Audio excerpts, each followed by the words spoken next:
Samantala, arestado ang isang lalaki sa Muntinlupa City matapos umakyat sa isang jeep at atakihin ang mga pasahero nito. Nagbabalik si JM Pineda.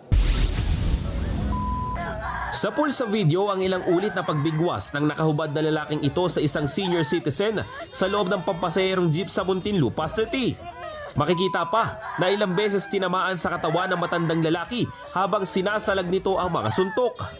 Pwersahan niya rin itong itinutulak papalabas ng sasakyan. Nagpambuno pa ang dalawa hanggang sa dulo ng jeep at maririnig pa ang pakiusap ng isang pasahero na paandari na ang jeep pero nakatsempo pa rin ang lalaking nakahubad.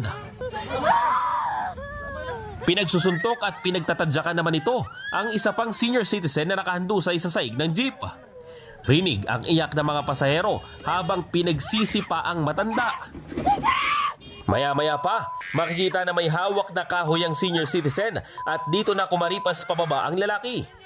Nanginginig ang mga pasahero nang makababa ito.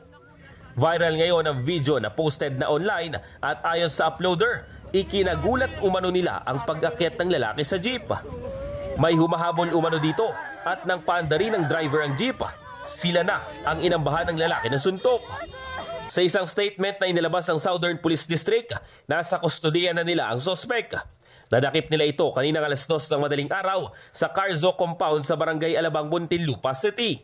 Sasampahan ang kasong physical injury ang sospek at isa sa ilalim na rin sa inquest. Nasa mabuting kalagayan naman at nagpapagaling ngayon ang mga biktima. Ako, si JM Pineda ng PRTV News, nagseserbisyo para sa Pilipino.